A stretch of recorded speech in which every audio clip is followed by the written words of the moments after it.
Hello and welcome to Painting with Stephen, episode 17. Good morning, afternoon, or evening, depending on where you're watching this, and let's get right into it. So, this is very late, but with Father's Day and different things like that going on,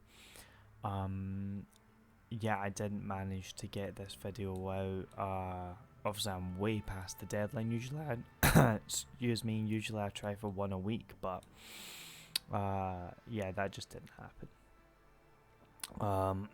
Another thing that contributed to this painting being late was the fact that it was huge and it was a lot of work. And to tell you the truth, it became a bit of a slog, actually. It became a bit of a slog. It started to really just grow arms and legs, and took a lot of work to actually get to a stage where I was happy with it. But I'm glad that I persevered because, hey,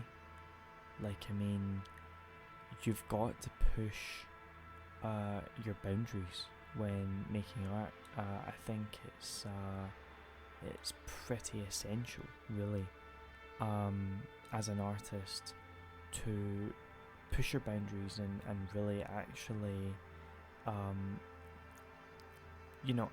try different things, try and get to really as close as possible to a vision in your head, or a vision of the piece, and not hold yourself back.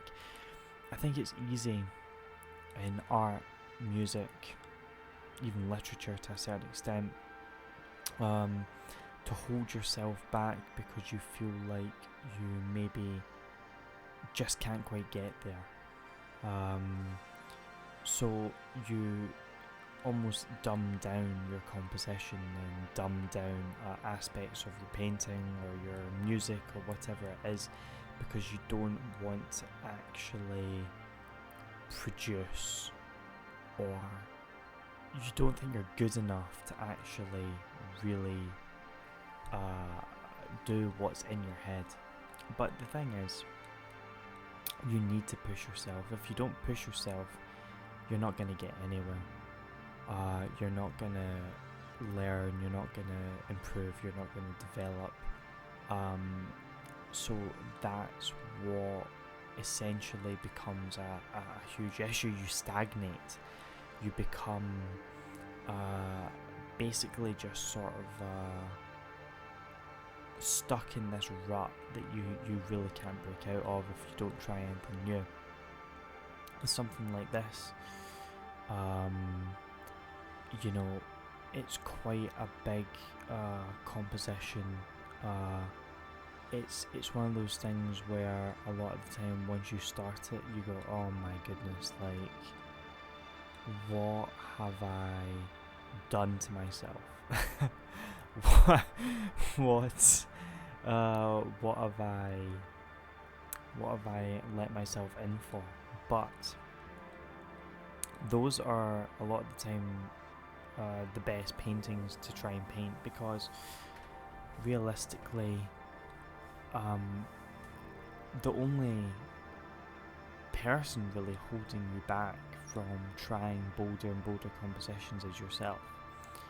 I think with this one in particular,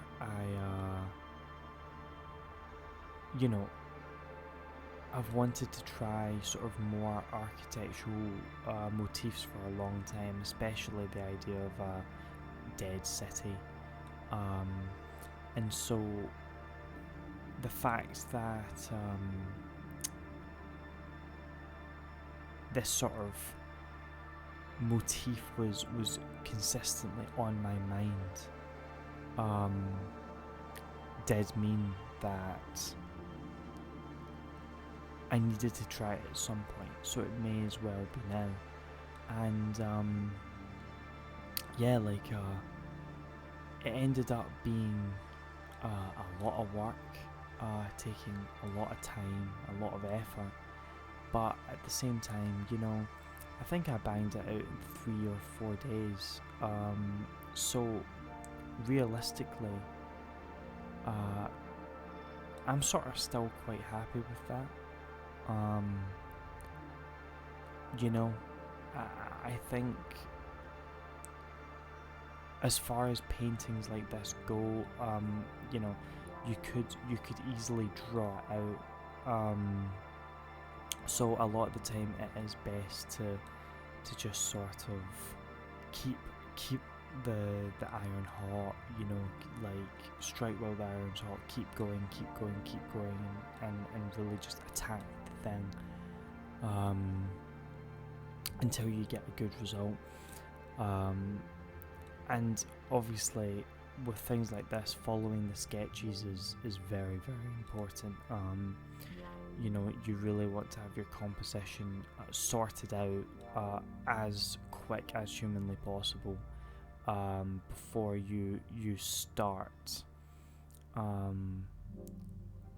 you know, the piece itself, because if the composition isn't right, then, you know, it's gonna be so difficult to paint, and you really can't paint those mistakes out.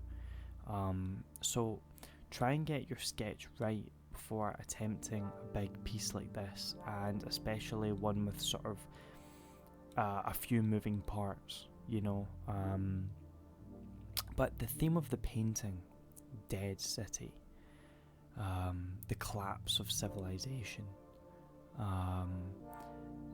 and I'm still undecided on what I want to call it, whether I want to call it the Dead City or societal collapse or civilizational collapse or something along those lines, following those sort of ideas, is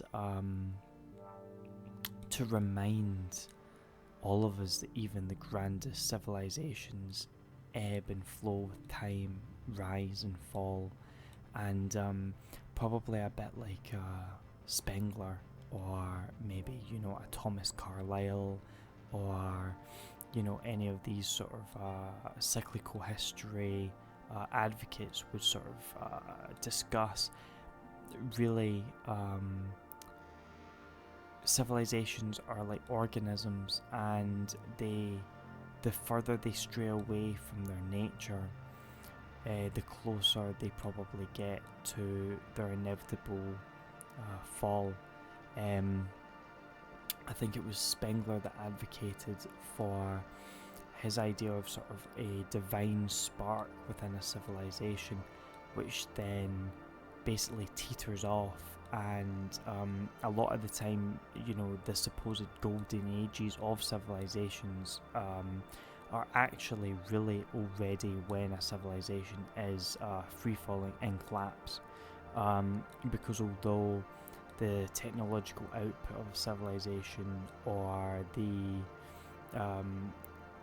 you know, the sort of cultural artistic achievements of a civilization might be highest, the sort of hedonism and decay has already set in, and that's just about to basically collapse the whole thing.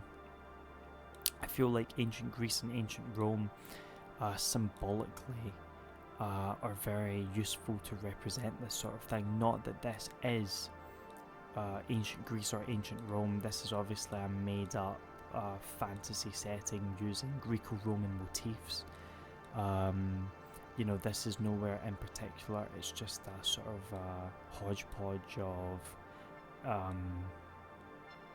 you know, different sort of architectural things, and, you know, a big mountain you know, off into the distance there, and, you know, different things. So basically the whole idea behind this sort of decadence and collapse and decay, that's really what I wanted to capture with this painting. At some point, I do want to try. I've already got my next painting planned. I've actually got my next 2 paintings planned. I've sort of been playing around with the idea in my mind for a while, and what the composition will be. One, I think I want to almost like have a dolmen or a cairn, a chambered cairn, something along those lines. And the other one, I want to have almost like a Georgian building, very symbolist in nature, very creepy, ethereal type scene. But I don't know whether to start playing around with varnishes. I know that Maxfield Parrish, he liked to varnish. This is the problem with this technique, is that he liked to varnish, then paint, then varnish, then paint, then varnish, then paint, in such quick succession that oftentimes, although it produced a great result at the time, later on it would very much deteriorate rapidly, because, as I'm pretty sure most avid artists will know, essentially what happens is, especially if you're oil painting, if you apply varnish onto a wet oil layer, what is going to happen is the oil paint is going to basically dry underneath the varnish layer, and through that sort of process, I think it's either, is it a gas it releases, or is it moisture that is trying to leave? It will be oil trying to escape from the pigment, right? Surely.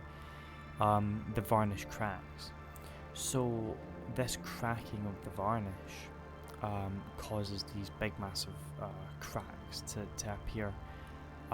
You see that in a lot of masterpieces, unfortunately. You see that in a lot of older artworks where they have excessively used varnishes. Here's the thing, right, though, is that it can almost create like a stained glass. Like if you're using varnish and then glazing, it can create almost like a stained glass effect, which is pretty cool. I don't know whether to try it, because obviously I've used varnishes to just apply an end coat to a dry painting, but I don't think I've ever painted, varnished, then painted over it. I would be way too scared to do it with oil paint, but with acrylics I think I'd be a lot more confident. So I don't know whether to try that at some point, try and incorporate that maybe into some of my painting, experiment further, push the boat out further with the fast drying times of acrylic to see what results I can get. But yeah, I don't know, I'll sort of sit on that one. But for now, I've pretty much got my next painting exactly planned. In my head. I just need to sketch it out, but I'm planning to have a mixed medium, a combination of oils and acrylics as well, because I want to really have that brightness in the sky with the oil paints. I can imagine it in my head how I'm gonna do it, how I'm gonna approach it. This is all acrylic, and it's it was such just a tiring painting to paint, but it was, after I had finished it and done it all, I was pretty happy with the result. Pretty happy. There's some niggling things. There's I think a varnish would actually do this painting a lot of good. But anyway, yeah, I'm getting ahead of myself. I'll talk about that later. What I want to actually bring up right now is just how incredible it is to be able to share painting with others, and I really do. I mean, it really touches me as an artist and touches me as a person when people take the time to watch the videos and to comment on the paintings and to tell me that I'm actually producing good work.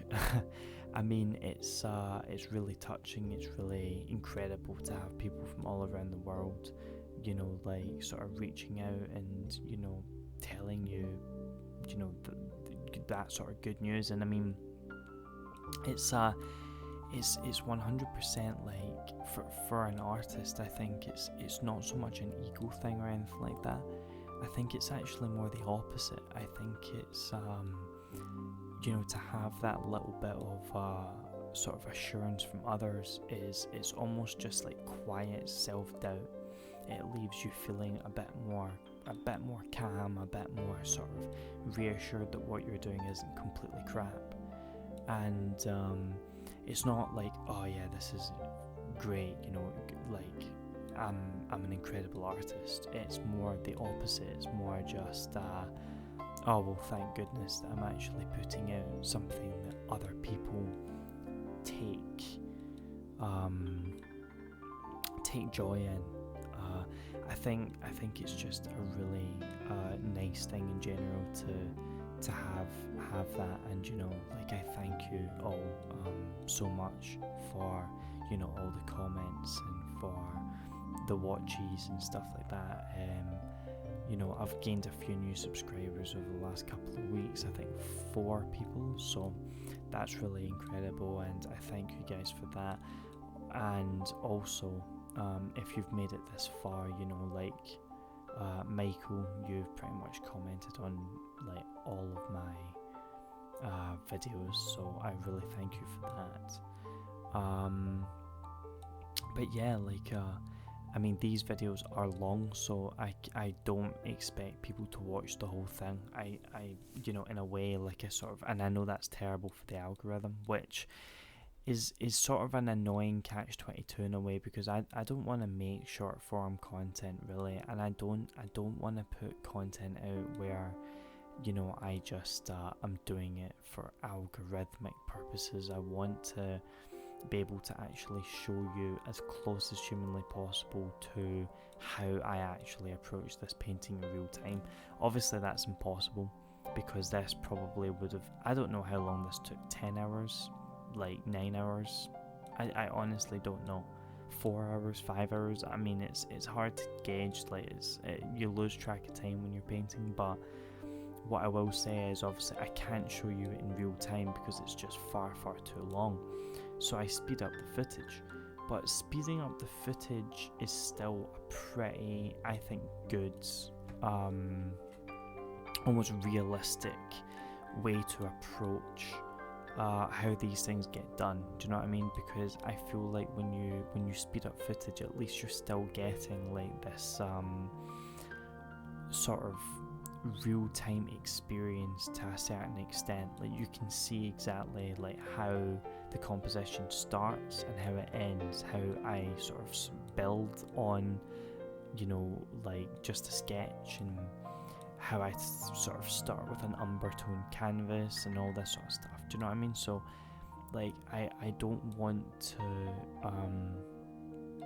sell the viewer short in a way, because I found it frustrating as an artist, a self-taught artist, watching YouTube videos. I found it frustrating when people, you know, basically started one aspect of a painting, and then like there was a ginormous cut, and then all of a sudden they, you know, all that bit was done, they were on to another bit, or all of these sort of things that artists do, I think, to maybe help in the algorithm or shorten their videos or whatever.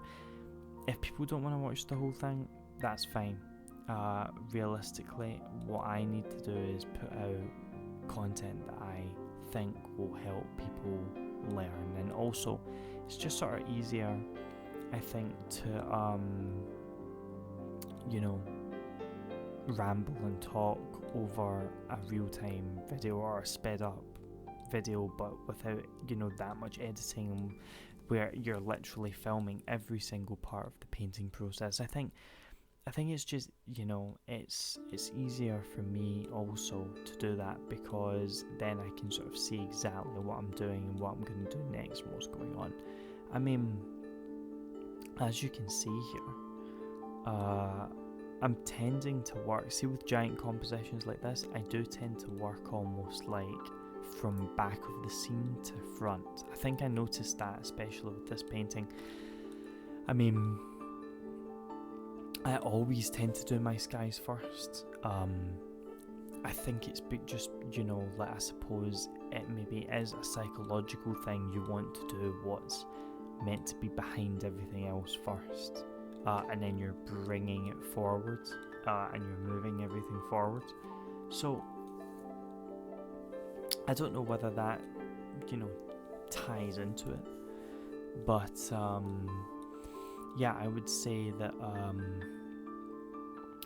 that's sort of like the way I would approach a big canvas like this. This is 50 by 60, so the thing is, right, is that obviously with people like me who, I don't have a lot of money, I don't sell a lot of paintings, it's realistically like a 50 by 60 is pretty much as large as I'll go, because like, how can I afford or, sort of bring myself to work on larger canvases that realistically, like, yeah, you can add a lot more detail and that's incredible, but is it really worth it for someone like me? I don't know. Like, I mean, we'll see where the future takes us. I'm hoping to dedicate a lot of time to this channel just for philosophical reasons, artistic, get my art out there, and also get my music out there, and just in general, like, really put some stuff out there, keep going, and just put as much as I can out, because honestly, why not? Like, I mean, like, I'm annoyed at myself in a way in my earlier years for not putting stuff out, because like there were so many good songs that I recorded back in the day, like back when I was 22, 23, 24, 25, so many good song ideas, so many interesting things that I could have done that I never did because I held myself back out of fear, and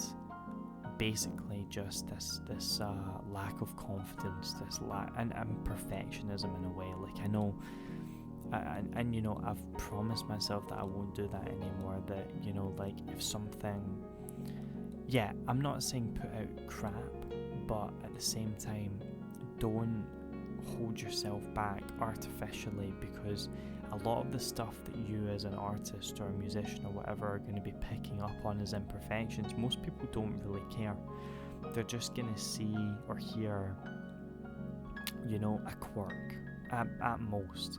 I experienced this when I was a live musician a lot, where like, let's say you were playing a gig or whatever, and someone in the band made a mistake. A lot of the time what would end up happening was you just play through it, and if none of the other members of the band flinch and you all just like cover up and continue and sort of like jam away, nobody notices or cares. If anything, they're going to go, that's pretty cool that they just sort of went along with that or whatever, right? Nobody's going to care. And I think it's almost the same with painting and stuff like that. And I think in a way, like, what is a really eye-opening experience for me is for example, see, you take a painting that you class as a masterpiece. It can be anything. I'm not going to critique genres here, whether you're a fan of Titian or whether you're a fan of Rembrandt or whether you're a fan of Vermeer or whether you're a fan of Picasso or Salvador Dali. It doesn't really matter. What I'm saying is if you regard it as a masterpiece, you put it on a pedestal as, this is what incredible art looks like, and then you go and you actually look at how it's composed. I mean, if you get the chance to see this painting in real life and you go up to it and you look at it very closely, and it's all, it just becomes so clear, doesn't it? It's all just colour, two-dimensional colour, creating the perception of three-dimensionality. It's crazy. It certainly came to the fore with Impressionism, didn't it? Impressionism was very famous for the fact that you went up to the canvas close up, looked at it, and it was just a bunch of like splodges, you know, that looked like nothing, and then you took a few steps back and all of a sudden it would become a painting because of that use of complementary colour that they utilise, like we've talked about on this channel before.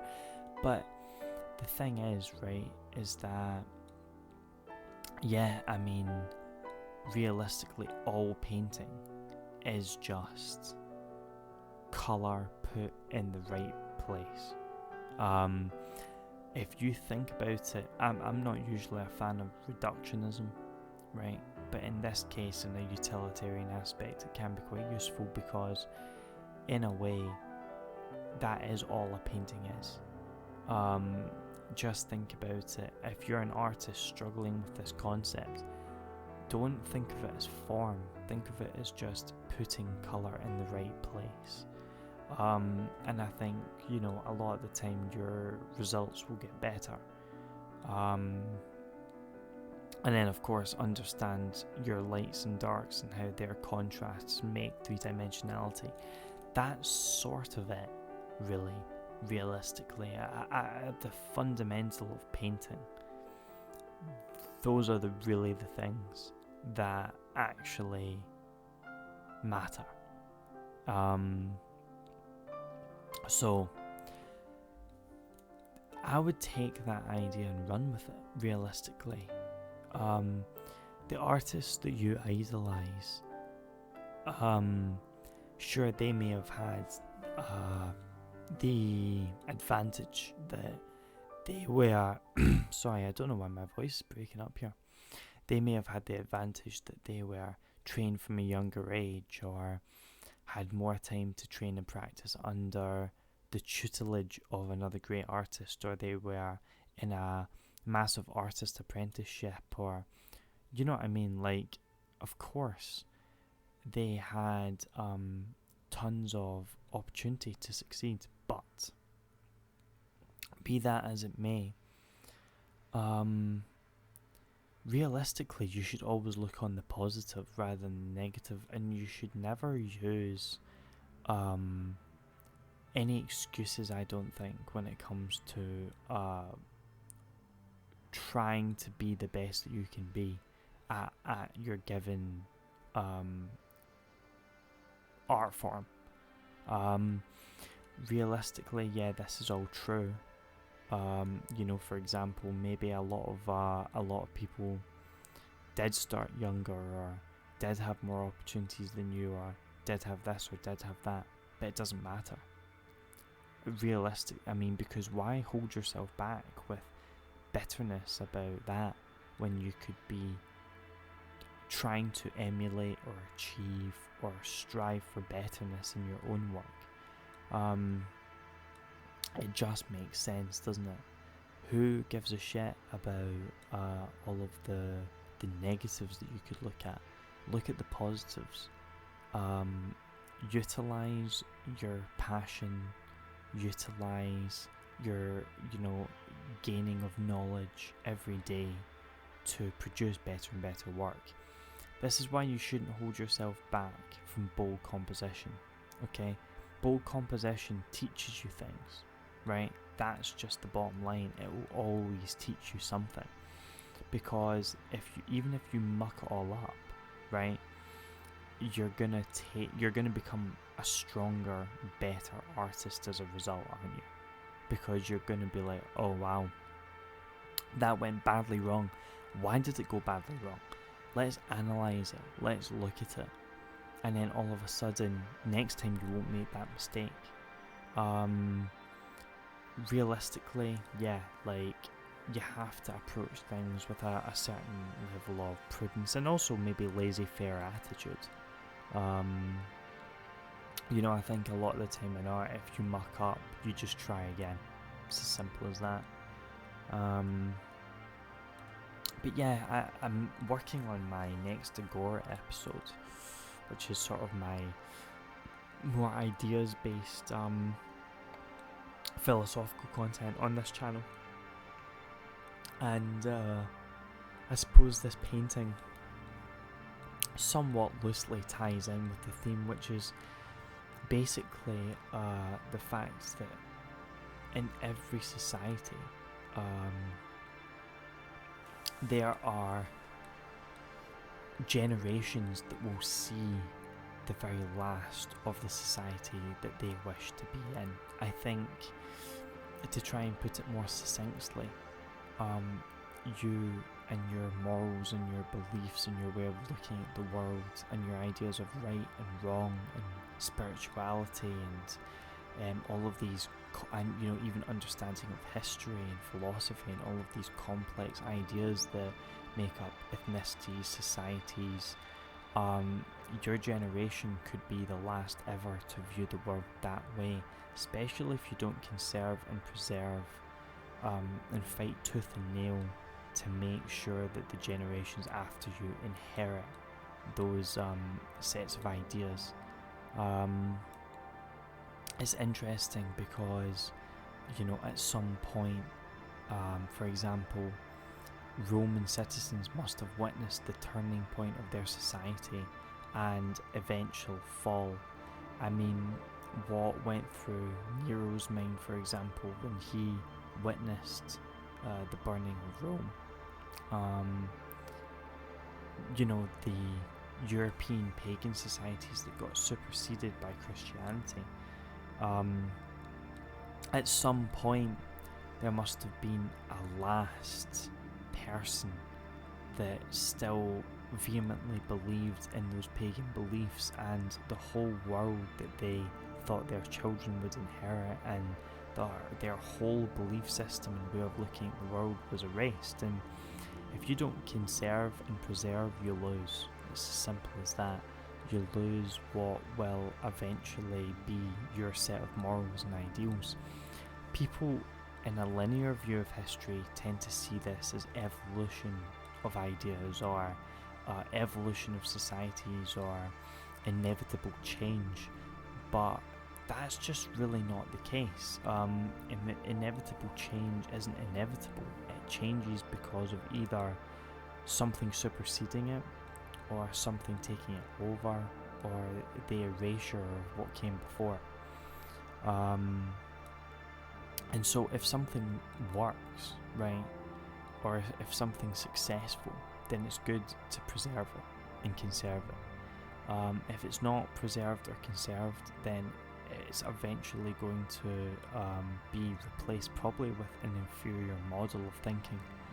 And obviously many things can create these massive changes in civilizations and the way they veer and steer.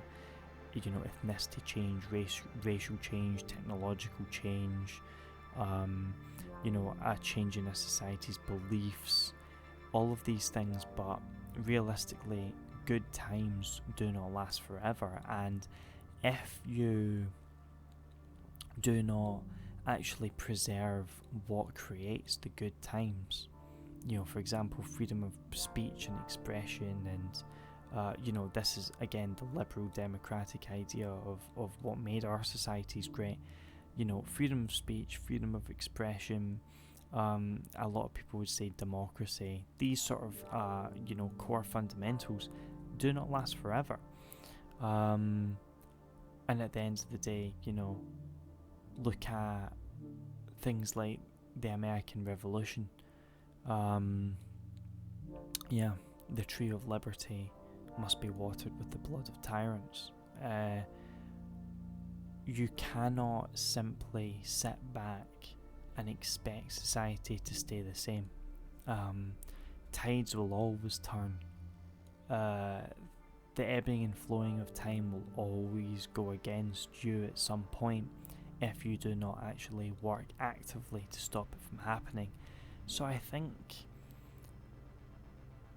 this painting represents that on a societal level. At the end of the day, this is a scene of collapse, complete collapse,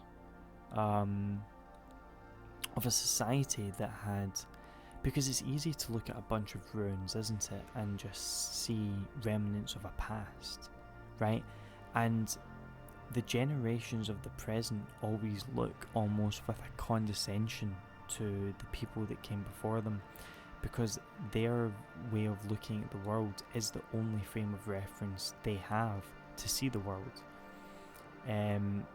But realistically, an ancient Roman or an ancient Greek or a European pagan would have seen the world in a very different way, and they probably would have seen you as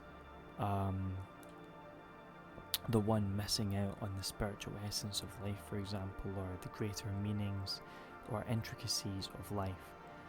And this thing, they would have also had their own belief systems. It's just that they died out, you know, and got superseded and replaced with something else. These are interesting things because, you know, realistically, your viewpoint on the world is inevitably also going to be replaced, and you could be the last person ever on the world that really holds your unique perspective on your on the way the world is, religion, culture, because, you know, your family, your culture, your ethnicity, your genes, you know, your activity levels, your upbringing, all of these things, you know, like the technological advancements of your civilization, all of these things will intertwine and tie in with a very unique soul and spiritual perspective. I do believe in the concept of the soul. I believe in the soul, and I am a spiritual person, so I do believe that there's a massive element of spiritual significance to the uniqueness of the soul, and I do believe, but then, you know, on an ideological level, you're probably going to be the last person to really see the world particularly your way. And in a way, that's a very scary thought. You know, like, people almost in good times see the future as innately positive in a way, or they think that, you know, like, the generations after them are going to inherit what they had, but it's not always the case. Things change, and not for the better either. Things can change for the worse, trust me. You know, history tells us this. And freedoms that, you know, once existed 100 years ago could easily disappear right in front of your very eyes. You know, look at Iran, for example. You know, again, I'm not trying to make this a political speech or anything like that, but from an ideological perspective, you know, in an abstract way, looking at this societal change is a very good example, because, you know, look at Iran and how Islam changed that from a pretty liberal society to a not so liberal society. Now, I'm not passing comment on that either way or judgment on it. I'm saying on an abstract level that shows how incredibly profound a change can be in such a short space of time, just because of ideology, religious change, demographic change, all of this sort of stuff. Look at the Egyptians getting replaced with the Assyrians, right? The fall of Egypt and the ascent of Assyria meant a complete change in that whole people's ethos and way of life. So there would have been, you know, a remnant of, you know, Egyptian society that went, gee, but I preferred it before. You know, like the fact that the Assyrians have now taken over, and the fact that we are now having to kowtoy and change to what they believe is right. I preferred the old way. I preferred, you know, like the Egyptian culture of yesteryear. People in history books now on an abstract level would just see that as just almost like inevitable, as a gradual change, but it's not a gradual change to the people living through it. And their views and morals and complexities of belief, they are irrevocably changed forever. So, yeah, I think when I'm painting something like this that represents collapse of society,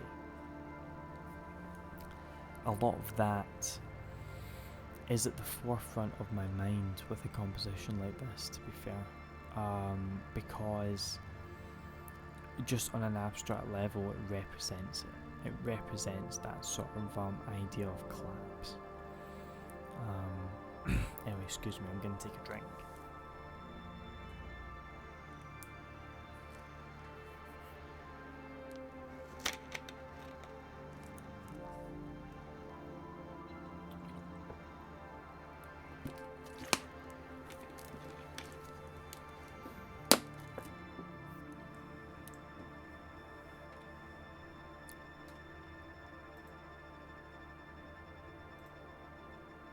But yeah, I mean, I think when it comes to painting, I think, for example, I think this is quite an interesting thing, because a lot of people look at a painting and they just want to see something pretty, right? And then other people look at a painting and they want to see something profound and with deeper purpose and meaning behind it on a symbolic level or an ideological level. And other people paint, to escape into a scene or escape into something. So with landscape painting in particular, there's lots of ways to approach things. You can paint something on an ideological level.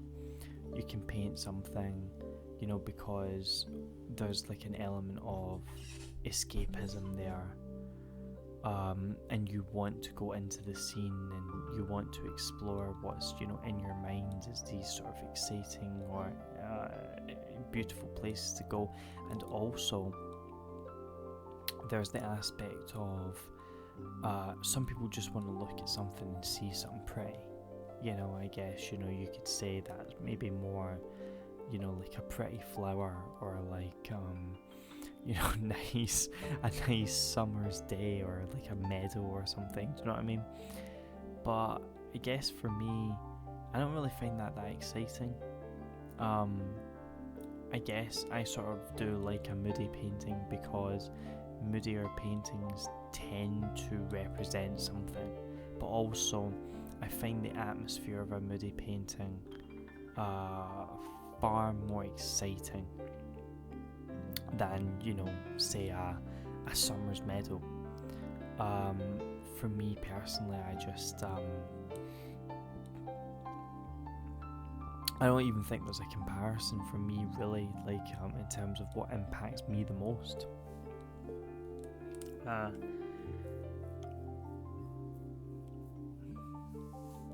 Because I tend to look at, like, say, you're more sort of conventionally pretty paintings like summer meadows and all this sort of stuff, and for me there's definitely a lack of atmosphere, energy to them, mostly because I guess, see, if I want to experience tranquility like that, I guess I'd probably just go outside for a walk. To be fair, I love hill walking and stuff like that. Anyway, so I understand why that appeals to them, but I think painting is a really good way to explore sort of maybe slightly more complex emotions than just tranquility, if that makes any sense, to explore ambivalence, moodiness, more maybe melancholic aspects or bittersweetness or more this sort of thing, like maybe like a sort of ambivalent mix of the good and the bad, which will then cause you to have these interesting mixed emotions when looking at a piece. I think when something's too... And I think also there's an aspect of a lot of painters get into the rut of just painting something to look pretty for an audience. They will paint for other people. They start to paint for other people rather than themselves. I always wonder, see like, your Bob Rosses and your Bella Alexanders and stuff like that. I wonder what was going through their heads. Like, apart from the fact that they were making, a shitload of money. Which, is every artist's dream, isn't it? Let's be honest, because, I'm making no money. Hardly any artists make money for what they do. So Bob Ross and Bella Alexander had that going for them, in the sense that what they did is they sold to hobbyists, right? Like, their paintings themselves weren't actually even worth a lot of money. Like, they didn't sell their paintings, they sold the idea of the hobby. Then they sold the product to go along with it. And it's a cool business model, but it's a business model. And I mean, the thing is, Bella Alexander got ripped off by Bob Ross. Bob Ross then went and basically took his whole gimmick and used it against him, and took that and ran with it, and then became very successful at it. But I wonder what was going through their heads, like, in the sense of whether they ever got creatively bored. Because essentially a lot of the time they were just painting like what looked pretty to an audience. Although I do think that a lot of Bob Ross's and Bella Alexander's dark canvases were really cool. And I always preferred the dark canvases, which I guess just shows that I naturally gravitate towards darker, moodier paintings, because for me the colours just look so much more interesting and invigorating, and just, the atmosphere was way cooler. That's why I always gravitated towards the black canvases that Ross and Alexander did. Like, because they usually were moodier paintings, nightscapes, interesting stuff like that. And I obviously took that technique and ran with it myself. Started off on black canvases a lot, back in my earlier paintings, still do, to a certain extent. Which is interesting because coming up, this painting that I'm planning to paint, which is going to be mixed medium, my plan is to sort of have like an old technique that I used to use come back to the fore, but mixing that technique with my acrylic painting, my sort of more detail-y acrylic work that I'm doing now. So I'm going to blend the two together to come out with some almost, I hope, like more like a fantasy piece, like somewhere between fantasy and symbolist. I still want it sort of dark and moody, but I want it to feel, like again, like a dream, just a dream, like. And I actually was having trying to get to sleep, I was thinking about this painting. I was thinking about being inside this painting and walking around the pillars, and like almost from the perspective of almost like that being like almost some sort of dream world or something. I found that really exciting. This one in particular, though, this one's gonna be for sure, like, it's gonna have an ethereal feel to it. I hope that's what I'm gonna try anyway, and try and capture that. But here's the thing, the way I'm gonna do that, hopefully, is I'm going to basically tone it brown, then I'm going to sketch it all out, do the painting, the acrylic painting, but then I'm going to use black acrylic to paint the sky black. Then I'm going to go in and paint my oil sky on top of the black to create this ethereal night scene. I'm excited to see how that turns out. I'm excited to try the two-tone thing. I don't know whether I've done it once before. I think I actually have. I think ages ago on this channel I did a painting. It was maybe one of my first acrylics, where I was sort of testing out and trying the techniques and, you know, maybe combining oils and acrylics quite a lot. And for sure, I think I actually did do one that was sort of the same idea, where I put in the black with acrylics, let it dry, then used oil paints on top to create like a sort of ethereal sky. So yeah, it was quite interesting. I'm gonna try. Excuse me. I'm gonna try and do that technique again, but you know, with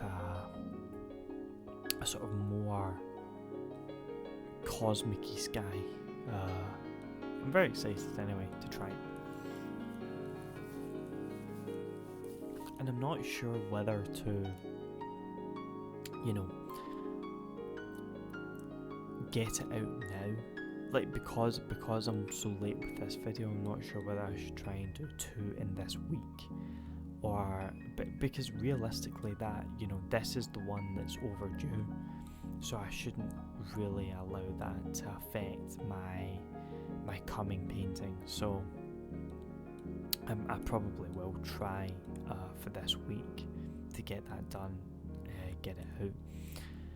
I'm just gonna have to see, you know, like whether I have it in me or not, because this was long. It really was. It was a, you know, especially because I knew it was overdue.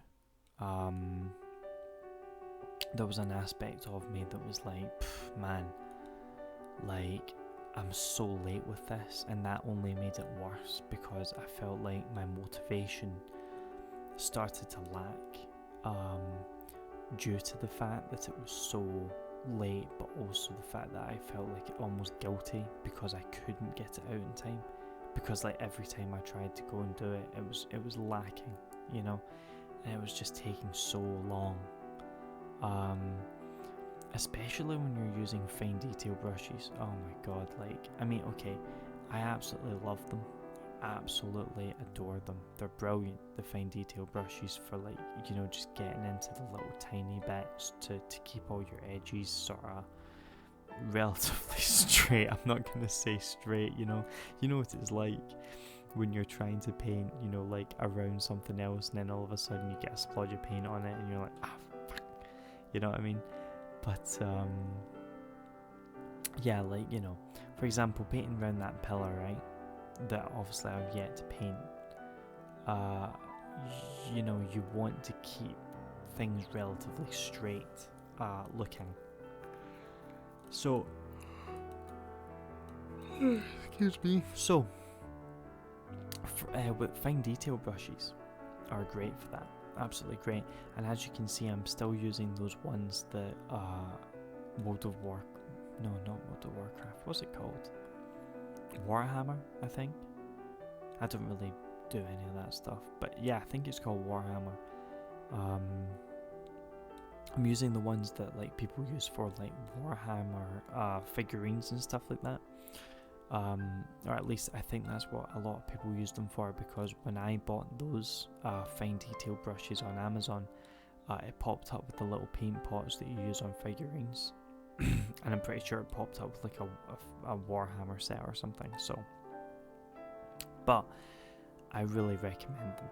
I really recommend them. Like, you should go out and get some, because essentially, like, for stuff like this, I feel like they're really invaluable, actually. You know, just to try and create you know, like big compositions like this, where a lot of detail work is going to be utilized and you don't want to, you know, go outside of your sketch. I think these are really good. I can't remember whether this segment was recorded before Father's Day and before all the whole crazy weekend or not, but there's a baker down from me called Stobbs the Baker, and if you go earlier enough, they have this pink yum yum. And I love it. It's incredible, honestly. And I was munching on a few of them while doing this painting, to try and get me through it. Went down early, got lucky enough to pick them up, because once they sell out, that's it. They don't make more. This is not an industrial thing that they've got going on. It's like once, if you miss your boat, that's it. So, and my girlfriend also made cinnamon pretzels over the weekend, which was incredible.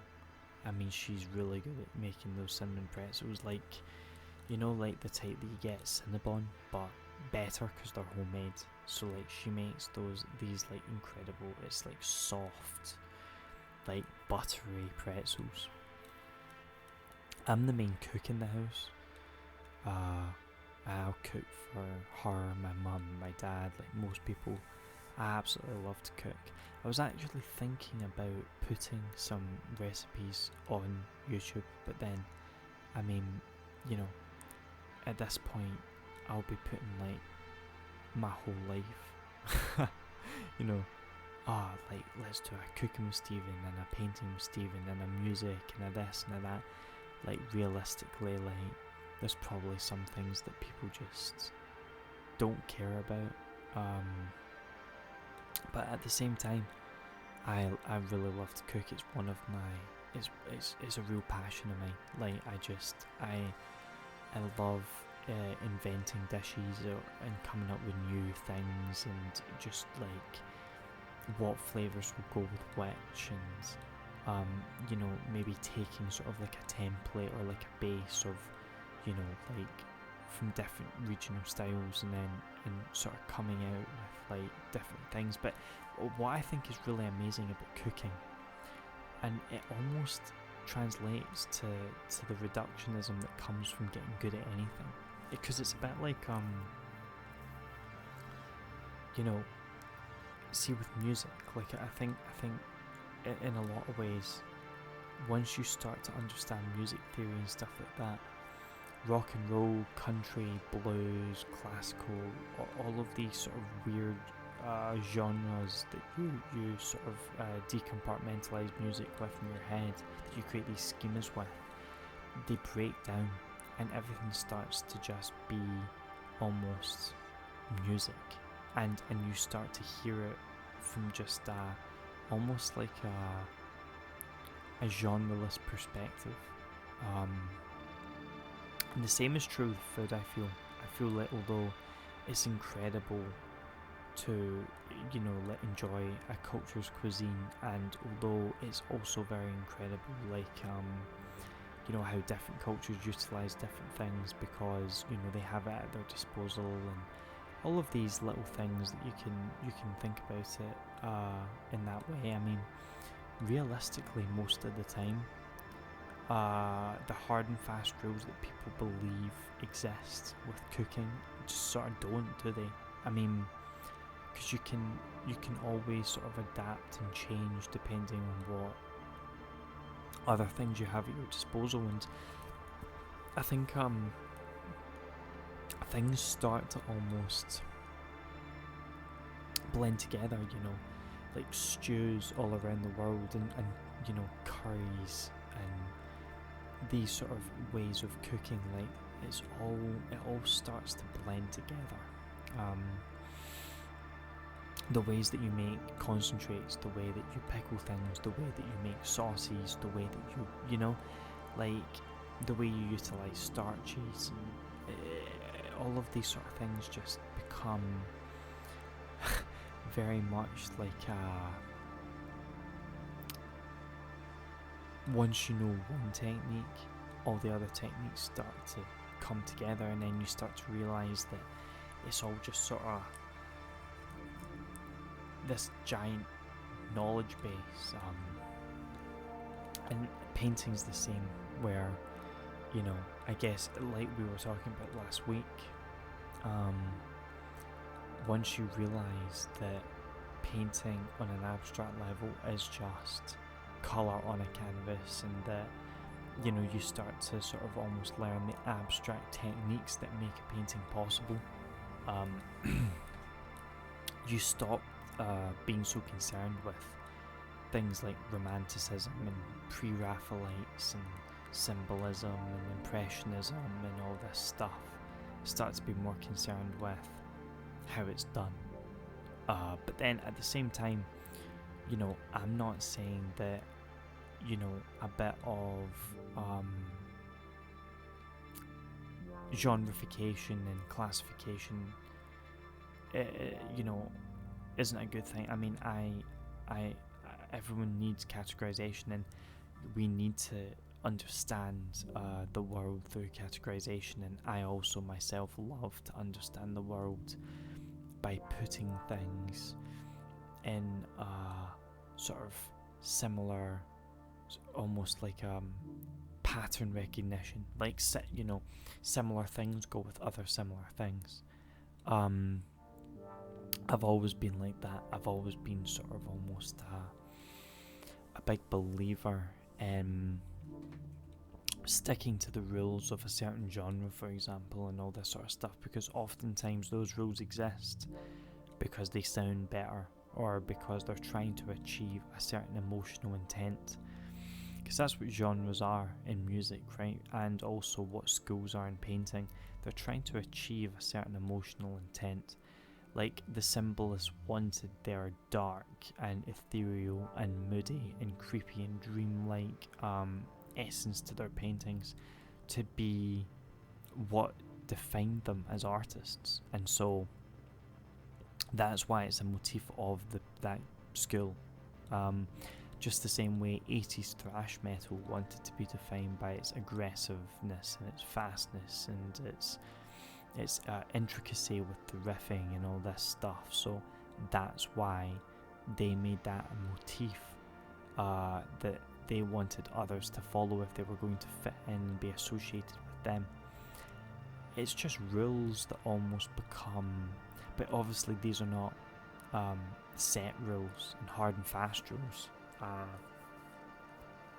because rules are meant to be broken, but also in a lot of ways they're there to be understood also, so that they can be broken, because you need to have a good understanding of the rules in order to break them effectively. Because if you don't understand them at all, then you're just going to be basically pissing in the wind, really. Do you know what I mean? Like if you don't understand, for example, music theory or chordal theory or anything like that, and then you try and approach songwriting, for example, you know, most of the time you're not going to have a very effective song.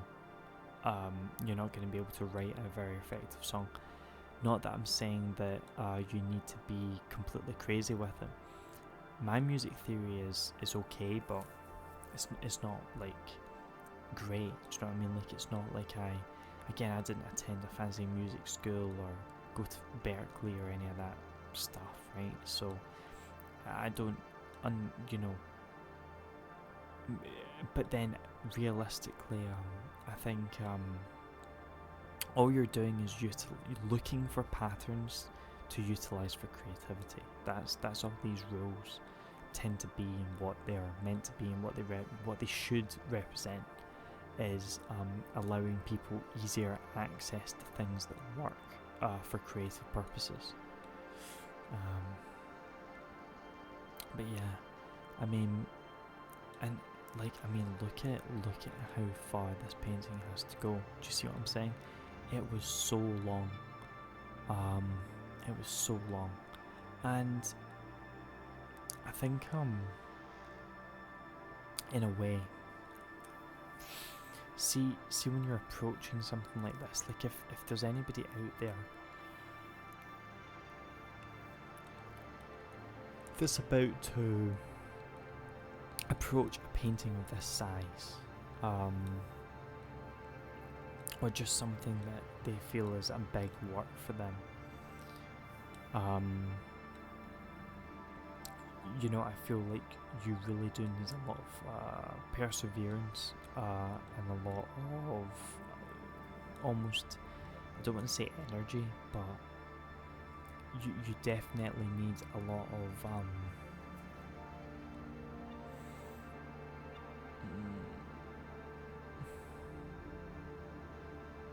a lot of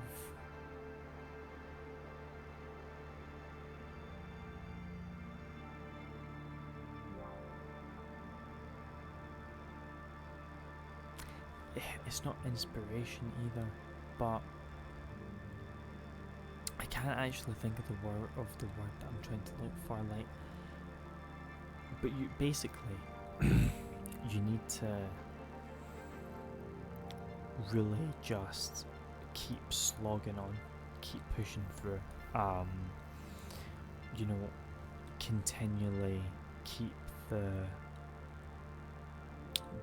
energy up, and not almost do what I did, which was consistently almost lose energy and go and sulk away for half an hour and then come back. Because the thing is that, I mean, that's really awesome with acrylic painting. Excuse me, sorry. That's really awesome with acrylic painting in the sense that you know, you can use that to achieve really interesting things with drying and then coming back and then reapplying and all that sort of stuff. But realistically, when you're doing it almost just to avoid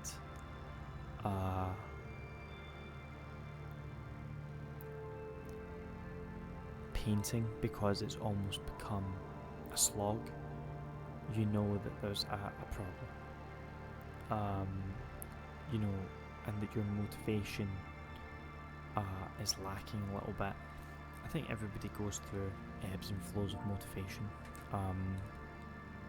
But to be fair, like, you need to see it through, don't you? And I think this channel, like Painting with Stephen, and what I'm doing here is really good. It's really good motivation for seeing these things through and not giving up on them. Not that I would have given up on it anyway, mind you, but you understand my point. Like, you know, because it's not like I can leave something half finished and then just let it sit there for 3 weeks. I need to do it for this channel, so that I can get it out there and have people see it. And realistically, that's the thing. Like, I don't want to let anyone trying to learn down, but also you want to get your stuff out there so that people can see it, you know.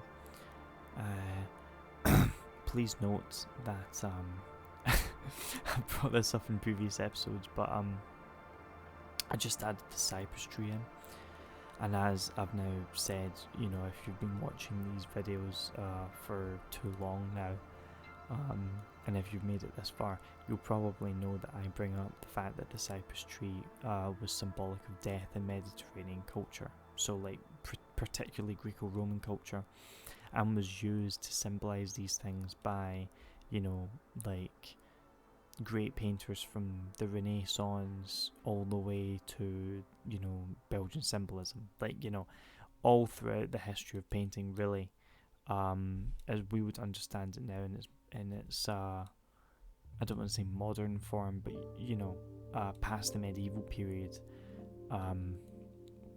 Cypress trees have been used to symbolize death, and so I added one in here so that it could be symbolic of the death of this society, because I think that, firstly, I just love how they look. I really love painting them. I've sort of had a little rant about this before on previous episodes. I just love how unusual they are. They're very dark, and they're very brooding, and they're very mysterious looking, and the way they just keep their shape like that and just jut up. You can do some really cool stuff where, like they almost like black out a whole part of the canvas, and you can go really dark with them, because of how dark they are in real life. You can throw in pretty much like dark, almost black, but I wouldn't say black, but I tend to use Paynes Grey, jet black Paynes Grey, like as dark as you can get, not watered down with anything. Just chuck that on to the canvas for your base colour, and then add a subdued green in as your highlight colour, and Bob's your uncle, and you've got a pretty cool looking cypress tree. And just make sure that again, use the texture of the paint, the texture of the brush, by going up, like so that all the hairs and the bristles of the brush are going up, so it looks like branches. But yeah, I mean, the reason, oh god, I'm so sorry. The reason that cypress trees were symbolic of death is because they were burnt as incense at funerals. Or it's maybe not the reason, but certainly that intertwined and tied in with the reasoning for why they were close to places where death was usually found. So, for example, tombs, places of worship, graveyards, a lot of the time had cypress trees, probably for that very practical purpose of the fact that they were then used as part of the ceremony, as part of the ritual, and the branches were burnt as part of that death ceremony. And yeah, I think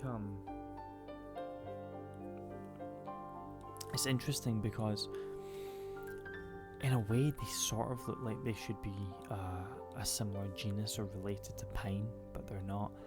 They're completely different, and cypress, I'm pretty sure, is very toxic to eat, whereas most pine isn't. Most pine you can forage and utilise in your cooking, and pollen as well. The pine pollen is incredible for you. It's a superfood. I actually supplement it, and have really enjoyed supplementing it because it's got all 22 amino acids, extremely rich in antioxidants. It does have it has DHEA in it, which is a precursor, hormonal precursor, but also what's very interesting is it does contain small amounts of testosterone, but I'm pretty sure it's negligible. It's certainly not anabolic, because what's really fascinating about it is when it goes into your digestion, testosterone is such a fragile hormone that most of it gets wasted anyway in the gut before it enters the bloodstream. So unless you make a tincture out of it, you're not really going to get any benefit from taking it for those reasons. But what's really fascinating about like pine pollen, I think, is just the fact that like pretty much everything out in nature is like edible and usable if you really know where to look. Like, yeah, obviously a lot of things are toxic, and you need to know what you're doing, but it's incredible how much of nature is utilizable from just human edibility perspective. I mean, for example, nettles are superfoods and are incredible for you. Wild garlic is an obvious one. Sorrel is another one. Obviously you've got like all sorts of fungus, as well as truffles. But what's really interesting is the amount of weeds that are fully edible, and not just fully edible, but incredibly good for you. The dandelion was actually brought over to the United States by the first settlers as a food source. They actually brought the dandelion over as a food source, started growing it because it was so easy to grow, and utilising it for its diuretic purposes, medicinal purposes, and you can eat all of the dandelion. You can eat the root, you can eat the stem, you can eat the flower, you can eat all of it. And so it was all utilised. But then with the commercialisation of the food industry, with the rise of industrial agriculture, obviously the move away from, an agricultural-based society to a more industrialised one, things like the dandelion became defunct, became redundant, and so it just became a weed. And now nobody actually really knows that it was farmed and utilised as a food source and actually was brought over for that purpose. And now the poor dandelion just sits there, and everyone basically just sees it as this useless thing that you need to get rid of. But see if you just took dandelions and nettles and chucked it in a curry. Do you know what I mean? So let's say you got like some ginger, some garlic. I like to put fruit in my curry too. So let's say like ginger, garlic, pomegranate, peaches, mango, onion, carrot, pepper, garlic, all your spices, bay leaves, coriander, what have you, all goes in, right? Then you just get a massive handful of nettles and a massive handful of dandelion, chuck that into. Firstly, it's not even going to taste that bitter because it's going to be, intertwined with all these other things going on. But you've also got this incredible benefit, nutritional benefit from eating foraged foods. For one, the probiotic benefit, the increase in your gut microbiome and the gut microflora and your gut microbiome, but also on top of that, the nutritional powerhouse benefit of the fact that it is chock full of vitamins, antioxidants, cholates, all these things. So go out and eat some dandelion. I know that this was just a segue from the cypress tree, but what's really interesting is that pretty much every single pine pollen is edible, right, apart from yew. Now, here's another tree associated with death, is the yew tree. The yew tree is the only example of the pine family where you can take the nettles, or the needles, I should say, of a yew tree and break it up in your hand, and it won't smell of anything. It won't have that sort of nice, sprucey, citrusy smell. It will just smell of nothing, and that's when you know it's a yew tree and you need to stay well away from it. The reason that they're associated with death is because they are so toxic. If any animal, including humans, eats yew needles, they will die, and they will die in a very short amount of time. It will take maybe about half an hour to an hour. I think like you max maybe have like 2-3 hours. Like it doesn't take long to kill you. I'm pretty sure it's a nerve agent, and yeah, you're just gonna die pretty much before you even get to a hospital. The only part of a yew tree that's edible is the berries. That's the only part. The rest of it is extremely toxic, including the bark and including the resin. But yeah, it's really interesting because animals would die around the yew tree, and they started to also use it as a symbolic tree for death, which then was placed in graveyards, religious sites like abbeys and different things. The yew tree was very popular in British abbeys and very popular particularly in Scottish abbeys. What's actually really interesting about it is obviously it was utilised, the wood of the yew tree was utilised to make bows, particularly the English and the Welsh, well, when I say the English army, but the Welsh longbowmen that were found within the the English army in the medieval period, utilised yew bows, yew longbows, because of obviously the wood's flexibility while also having tons of strength. But what's also really interesting is I can't remember the name of the abbey.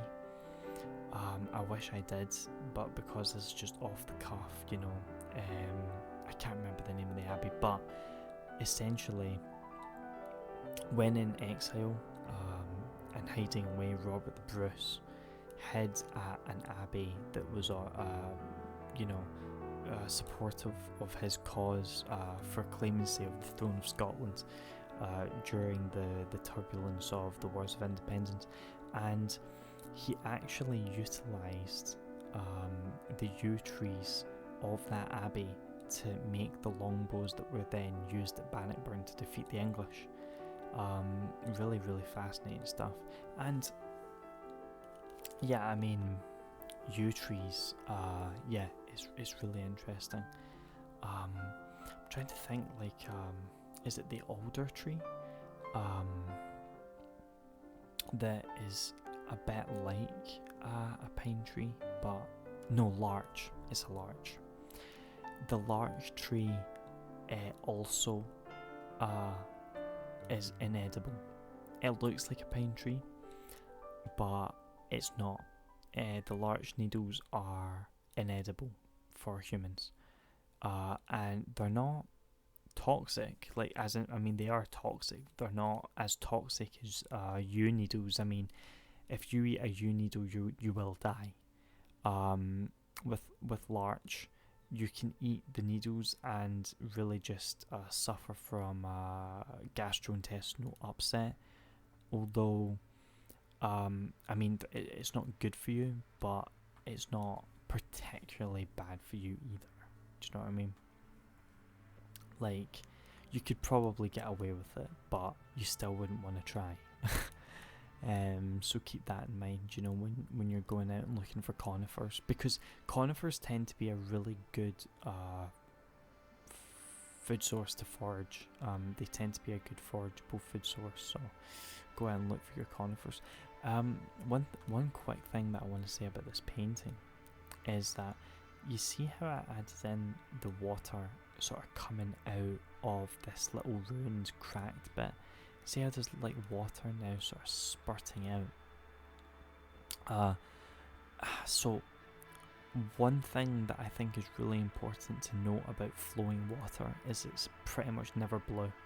Okay, see if you actually look at a bit at how to capture flowing water, even if the rest of your water is going to be blue, you don't want to make the flowing water blue because it makes things look sort of fake. I know that, don't get me wrong, even if you're going for a more sort of stylized, art style, right? That, there's nothing wrong with that, that's great, but I'd still make your flowing water grey. If you're painting Highland scenes and stuff like that, and obviously we've done that on this channel, painted Highland scenes before. I'd use brown, specifically obviously in tons of places, but Scotland in particular for me, for whatever reason, holds this particularly as true, is the water tends to look brown. It's because of the peat rich soil, so it almost looks like Guinness flowing, do you know what I mean? And it's very dark, so, and you've got that frothy water, it's almost cream coloured froth on the water, so when you're going to paint something like that, you should probably think about it in those terms of, this isn't actually blue that I'm painting, this is going to be more like a grey or a brown in some cases. And that's going to make it look a lot more realistic, or just a lot more sort of believable to the eye. Even if you're not going for like a realism type look, it's going to be a lot more sort of believable to the viewer's eye, I think, if you more go for a grey and then use white highlights. It just looks, I think, so much better than if you use blue, because that just never really happens with flowing water. Flowing water's never blue, really. So yeah, and I suppose it's also because of the perpetual movement, right? Like movement in water, you know, obviously makes the bubbles, you know, froth up, and it looks like a different colour. So there's that aspect to it as well. But yeah, I'm actually planning to go hill walking tonight. I'm hopefully after this overdub is done, I'm planning to go rucking. I tend to ruck 65 kg every Thursday. Go out a massive hill walk. It's really good fun, but my backpack keeps on breaking because I had an old walking Bergen, like a really super sturdy one.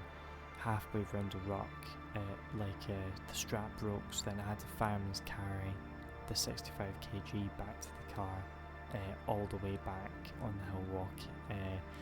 Then a few months went by, I got another brand new backpack. Same thing happened, the straps broke, so I had to fireman's carry the 65 kg back. So I bought a new backpack again, like a heavy duty Bergen. I'm hoping that this one holds up, but it's annoying because the military don't ruck that way. Like I'm pretty sure in the British Army they ruck 30 kg or 40 kg. I think it's 30 kg. I don't think it's as much as 40. So their Bergens don't tend to be made for anything past that weight, which is annoying because it's really not pleasant having like big weighted bags like you know falling like off you, and you having to lug it back to the car on your shoulder and stuff like this. It's not pleasant. So I'm hoping that this bag really does hold up, because if it doesn't, then I might just have to take weight out of it, because but the thing is that it's the same with any sort of muscle targeting exercise. Really, you want perpetual or continuous overload for maximum autophagy. I mean, obviously I've sort of, in terms of actual like targeted weight training, I don't tend to do targeted overload anymore, really, because I'm happy with how much muscle mass I have, so I just tend to maintain now with that. But I need to get back into serious fitness again, because physical philosophy, I think, is really important, especially to an artist, and I feel like physicality gives ideology shape and purpose, and I do think that you know, keeping your mind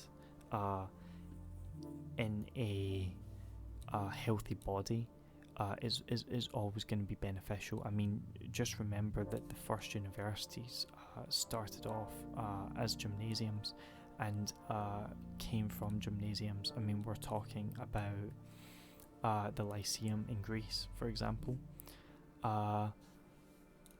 Socrates, Aristotle, Plato, all of these great minds knew this and understood this, and they utilized weight training, you know, cardiovascular training, even though their primary purpose was you know, like as philosophers, and to keep their mind limber and sharp. But there's no point having a sharp, keen mind in a body that doesn't work properly, and you should try and keep your health as much as humanly possible. Obviously there's things that you can't help. I've unfortunately got genetic conditions and stuff that impede slightly my health, which isn't good, but then at the same time that's why you need to preserve it as much as possible, because when something like that does happen, you want to be in the best possible shape to combat it as well, so that you can continue to make art, continue to make music, continue to do these things. I think that Yukio Mishima as well, obviously a controversial figure. I thought Spring Snow and Runaway Horses, I think they're two of the greatest books ever written. Obviously I'm a huge fan of, God, I mean I could rant for hours and hours and hours about books, but I really do think, certainly in terms of Japanese literature, he's the finest example, in my opinion, my humble opinion. Yukio Mishima is the finest example of Japanese literature. Really gained international appeal, obviously, but and notoriety with how he ended his life. But his book Sun and Steel really delves into physical philosophy in a very interesting, profound way, and I think that's also going to be a future Agora episode.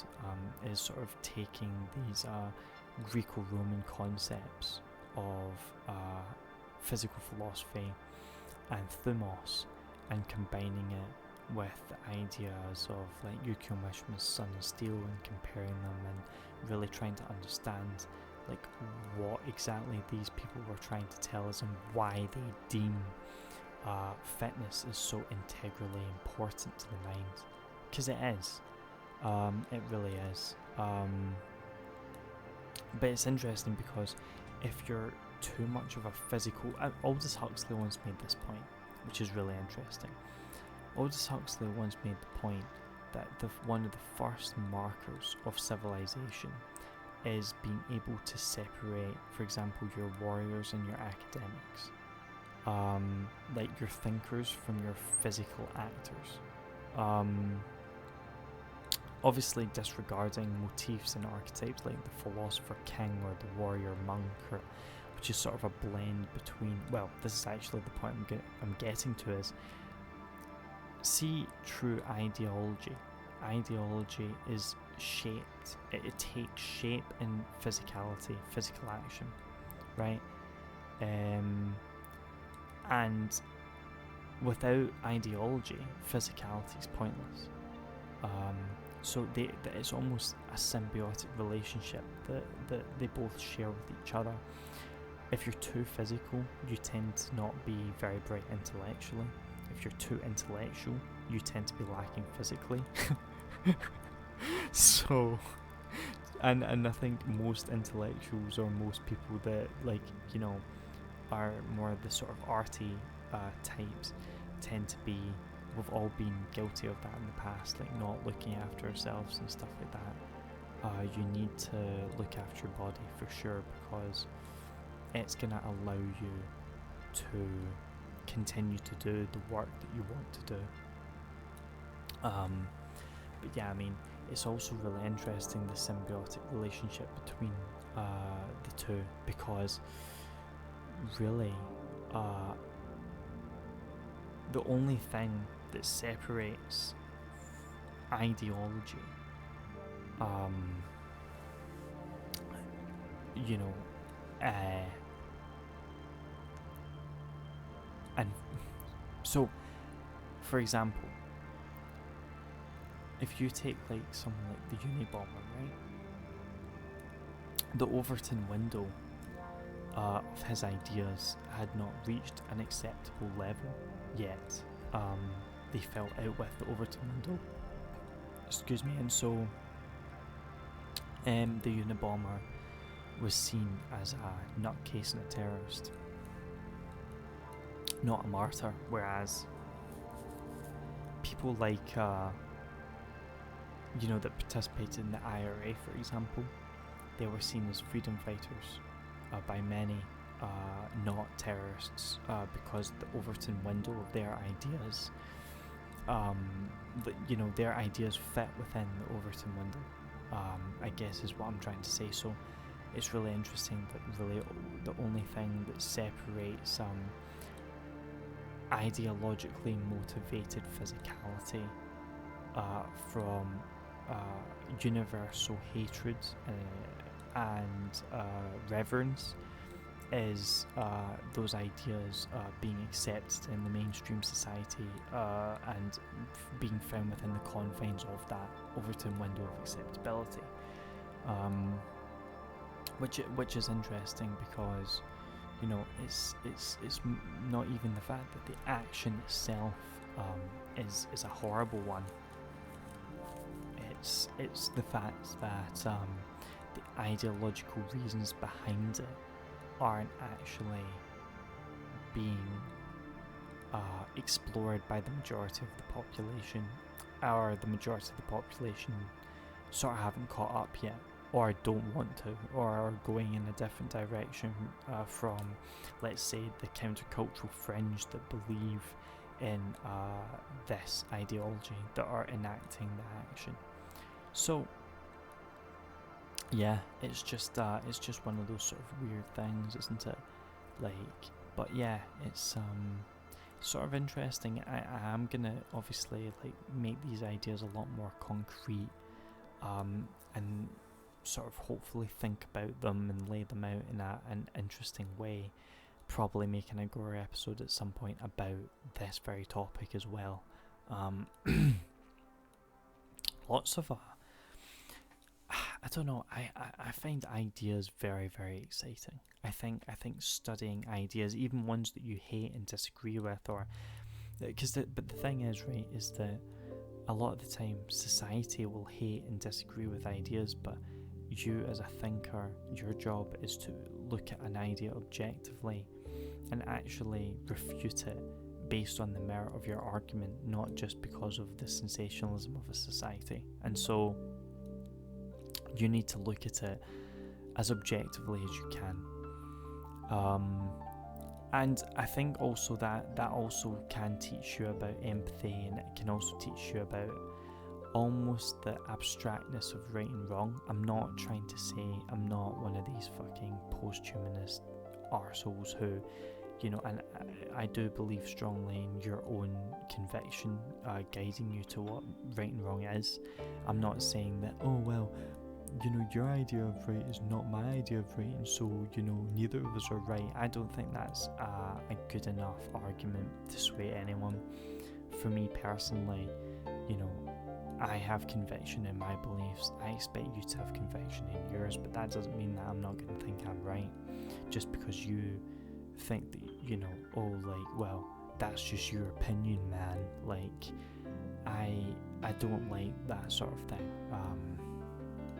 You know, I'd rather someone try to refute me rather than this whole fucking strip back, like, oh, let me just play the abstract card and try and muddy the waters by being like, well, everybody has an opinion. Like, well, no, like, it's how you come to that opinion that matters. Like, I want you to intellectually justify to me what your opinion is.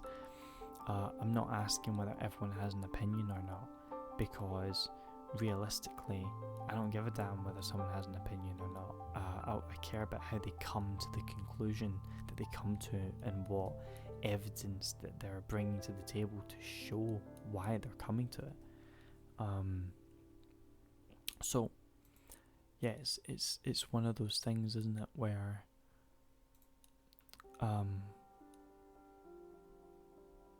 when you're dealing with ideas that you might not agree with, or maybe are coming from a separate sort of echelon of ideas that are meant to be historically at odds with this set of ideologies or ideas, I think you should always approach things and read them trying to understand the other side genuinely, trying to understand what created these movements, why they exist, how they're intellectually justified by their adherents. Yeah, that has to be the way forward, right? And true freedom of speech and expression is 100% a must for any good society. We in the UK have lost that now. and we now have thought police that arrest people for opinions. That is 100% wrong. That, I would say, is definitely a precursor to a collapsing society. So, yeah, I won't say any more on that in case I end up being arrested. But luckily, I don't think anybody will even make it far into this video to hear me make that little cultural faux pas. I certainly don't think my government are going to be watching this video and going, oh, he just said that you need freedom of speech in society, like, let's get him. You do need freedom of speech in a healthy society, because there needs to be an open market of ideas. If there's not an open market of ideas, then things are going to end very badly. We've also seen in multiple times throughout history, when you have protected classes of people, protected groups, that doesn't work out well either, because at the end of the day, let's say when who's protecting them leaves, then all of a sudden they're now enemy number one again, and they will be heavily punished for taking the side of the protectorate. Or B, it creates a disparity of fairness within different echelons of the population and different demographics, and so then you're obviously going to see resentment, and you're going to see acting out of that resentment. And I think very complex topics. One that you can very easily get into quite controversial territory, so I think I might just stop. But protected groups in society doesn't tend to be a very good idea, I don't think. And it also tends to expedite collapse and fall of civilizations in history. Certainly, if you read a lot of history, you will see that pattern appear again.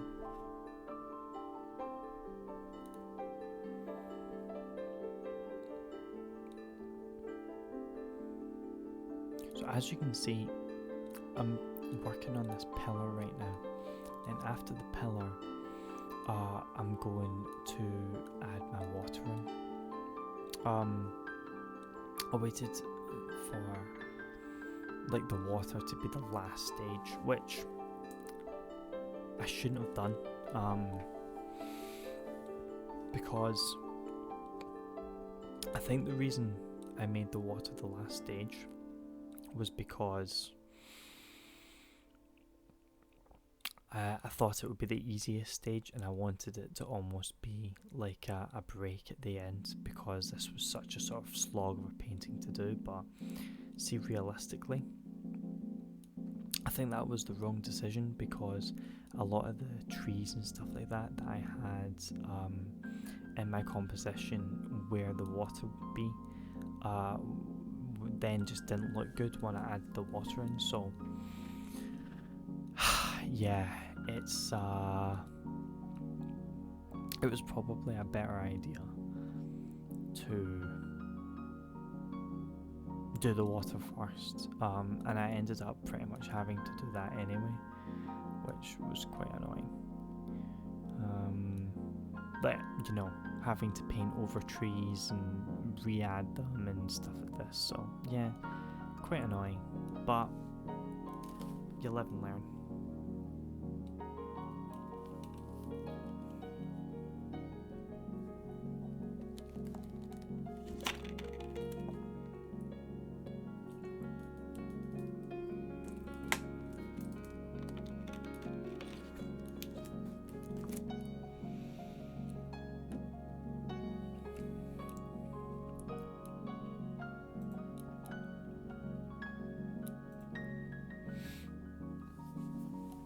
But yeah, like I think as well when you're painting, like see what I'm doing here. Like I just want to like sort of bring this to your attention. Is do you see how I've made big cracks in the pillar to make it look sort of dishevelled and you know, like it's being worn down by time. I've added the highest contrast areas you know, to where the cracks are. So I've added my darkest darks of the pillar beside my lightest lights to make it look really like striking. So that's why the cracks sort of seem to appear more prevalent in a way, because if obviously you add super dark darks beside a, you know, reasonably dark grey, for example, it's not going to have as much of a striking effect, whereas if you add it in where your highlights from the moon are, for example, it's going to be way more striking. So, you know, that I think is just a good rule of thumb. You know, you want to, you know, if you want sort of a pop, then you definitely want you know, high contrast areas really to attract the viewer's eye. My hope for this painting is that really the viewer's eye is pretty much going to fall where those cracks sort of are in the moon. Almost you know, like fall where that sort of detail is, but then also when I add the you know, the water in, and then obviously the moonlight on the water, you know, the viewer's eyes sort of going to gravitate to there too. So it's somewhere sort of in the center-ish, which is what I want. I really don't want like that much focus to be on any other aspects of the painting. I just sort of want, you know, mostly the viewer's eye to fall right on where that those sort of high contrast areas are, you know, that are probably the most dramatic aspects of the scene. The pillar's obviously the focal point of the piece. So yeah, I mean, that's the thing, like you need to utilize, like if the pillar's your focal point, utilize the light to make sure that the viewer's eye falls right on where your focal point is, and that's where you want them to really focus on. Yeah, I also have a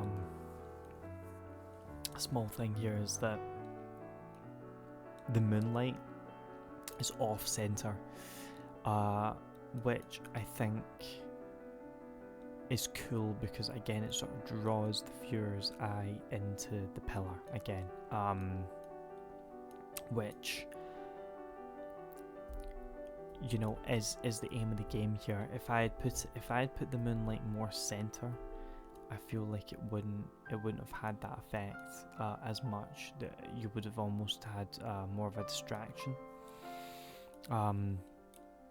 So yeah, I feel like the layout is definitely important. I think when you're drawing up compositions, you should probably keep things like this in mind. Keep in your head like the sort of idea of where you want the viewer to actually look. What is the main aspect of the painting? What do you want them to focus on? Realistically, I understand that almost to a painter, in a way, although as weird as this is going to sound, in a way, it doesn't really matter, because you're sort of going to spend painstaking amounts of time going over the whole thing and, you know, adding in detail to all these little places. So a lot of the time it can almost feel like sort of pointless to you know, think about that on a compositional level, because you're going to add detail to the whole thing, or you're certainly going to try your best to make everything look as good as possible. But that being said, you know, oftentimes you do want to you know, plan compositionally for where you want the viewer's eye to go. Also, like if you notice, like a lot of water, as you can see, just suddenly appeared there.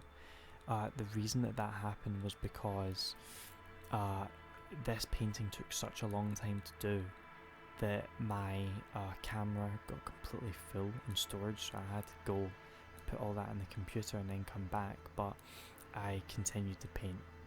So I hope that my wonderful empathetic viewers will forgive me for that, for not seeing the little bits of water that I put in there. But I'll tell you actually what I did, you know, is obviously, and I tend to do this quite a lot, certainly have in my recent paintings, is in the shallower areas I've gone in with sort of a greenish yellow sea foam, and then obviously as I go out into the darker areas of the water, it tends to be more of a sort of a grey blue, you know, like darker blue colour, with not such an emphasis on the green. So that tends to be, you know, how that's done really, and how the water's done. Yeah, and then obviously adding in water to where, you know, the bridge is, and, you know, just into all the little nooks and crannies of the painting, which again, like, took way longer than I wanted it to, and way longer than I feel like I wished it to, like, in a way. Like, I feel like this was the easy part, but, you know, realistically, it all takes time, doesn't it? You just have to keep on plodding away until, you know, you've got a good result. So yeah, the fine detail brushes came out, and then, like, adding in little bits of water here and there and everywhere, trying to make everything look decent. And then I decided, you know something, you know, I should also add some more greens to the lands, just to have not so much of my underpainting shining through. So then I did that again. But really, realistically, I think what this painting will benefit from, if I ever do get around to it, is adding in a varnish. I think, because obviously varnish, it's the same when you're using black gesso, like we've discussed previously on this channel. When you're doing black gesso pieces, a lot of the time, once the oil paint's drying, previously on this channel, all the examples with black gesso have been with oil paint. So when the oil paint's dry, it can actually look sort of a bit sort of dour, a bit dull. So varnish makes that black gesso pop again, and you know, really brings the life and essence back into the painting and the colour. I think, you know, obviously it's a similar aspect really to everything. You know, when a painting completely dries, sometimes it can look quite flat, or flatter than you want it to, so then varnish essentially makes it pop again, and makes the brown of the underpainting pop, to make it look sort of as part of your piece. Because realistically, when you're doing skies, for example, like this, you want the brown to be in there too. Like, umber's an incredible colour for doing skies and for doing moody scenes, and it's the same with landforms and stuff. I mean, you can let so much of that umber shine through and it works perfectly well. But a lot of the time, although that umber does work perfectly well, you know, it will annoy you with its shining through too much, and so you have to keep on reapplying paint. So yeah, here's the thing with that. In that case then, sometimes a varnish at the end of your painting is exactly what the doctor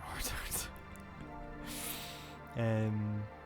Because then basically what's going on is the varnish is making all of the colours sort of homogenize, and the gloss of the varnish is making it pop again, and sort of making it like look wet again, which is usually how you painted it and thought it looked really good. So a lot of the time making it shine again and bringing a wetness to it again is what you want.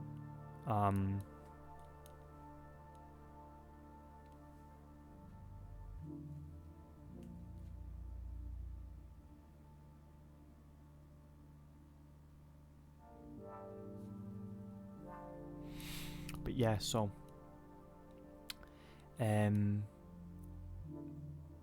think varnish can be a really useful tool for that.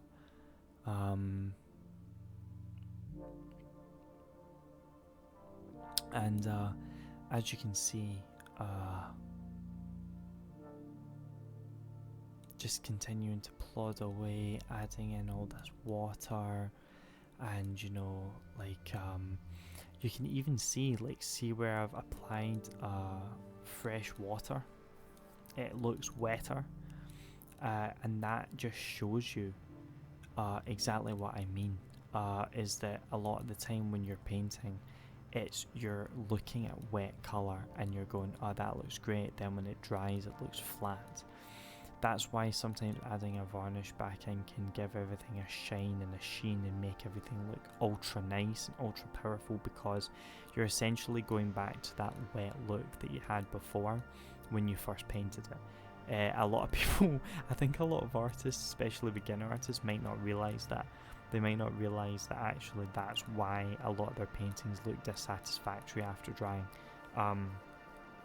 Is that they thought they were doing a good job, because when they were painting it, they were going, oh wow, this looks great, because it was wet. Then all of a sudden when it dried, it doesn't look as good.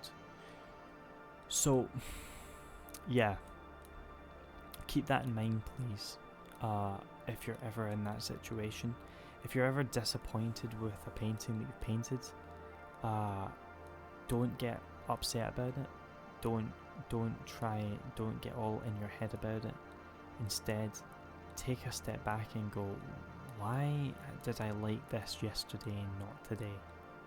Ask yourself questions like that, because sometimes, and also give yourself some time, because sometimes, see, when you've been at a project like this for so long, like for example, let's say you're painting a painting like this that takes multiple days, you're sick of looking at it almost, in a way, and you've spent so much time on it and little nitty gritty details that you actually become a bit sick of it. So then when you step back and then approach it again from, let's say, the next day or the day after, you can go, do you know something? It's actually pretty good. Yeah, I accidentally dented the camera there, sorry. But you know what I mean? So yeah, I think a lot of the time you don't want to judge a painting too harshly right after you've painted it. You want to more sort of leave yourself a little bit of grace, a little bit of time to let the idea bed in again. It's the same with music, by the way. Music's the same. Just after you finished a song, you're like, it's shit, it's awful, I hate it. And then, you might listen to it 5 days later and go, do you know something? It's actually not as shit as I thought it was. Here's a thing, by the way. See, down where the water's thinnest, a lot of the time you want the water to look really thin, almost just like a little pool. Adding little white highlights in makes it look like the sort of moonlight's catching, and it makes it look thinner on the land. So keep that in mind if you're ever doing shallow reflections. At least I think it can be really useful for that.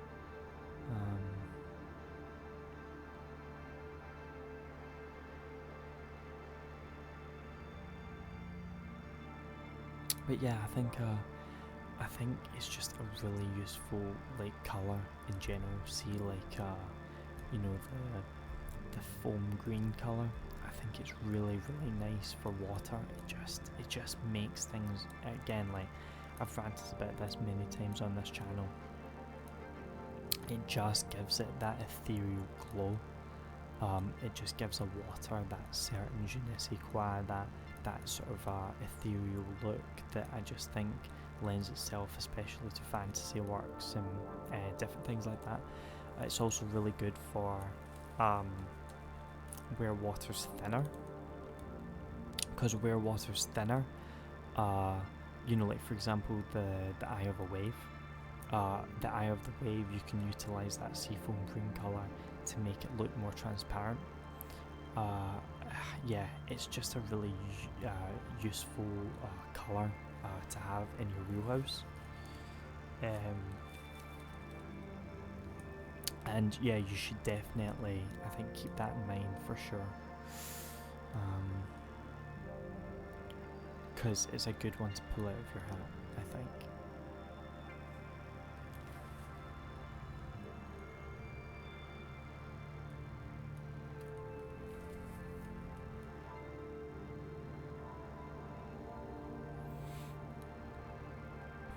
And then just adding in little finishing touches here and there. This is again where the fine detail brushes really come into their own. As you can see, I've erased a lot of trees so that I can add them back in again. Like I was saying earlier, this was an annoying part about adding in the water, is that actually it just wasn't cutting it, because the trees sort of just looked incomplete because I couldn't get behind them with the water.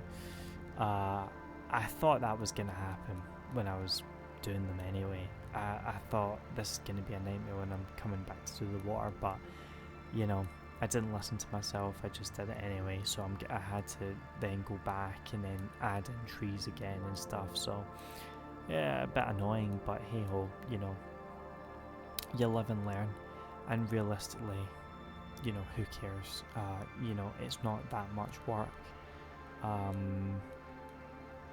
You just have to go in and reassess the situation and go, okay, cool, you know, like I'll go in and add it again. Do you know, like that's just the unfortunate thing. Like, I mean, if you want a painting to be good, to be right, then you have to do what needs to be done. You have to see it through. A lot of the time it can be a bit of a ball ache, but you still have to do it anyway. So yeah, I'm adding in some more green, just like I was saying earlier, over the underpainting, just to make it look a bit less underpainting-y, a bit less browny. But I like the brown. I mean, I that's why a brown underpainting is really cool, is that, you know, like you can let so much of it shine through, and it gives an instant, almost earthy, tonalist, symbolist look, depending on what you're going for. But yeah, like a lot of the time, if you let too much of it shine through, it does lose its effect for sure, or it just looks annoying.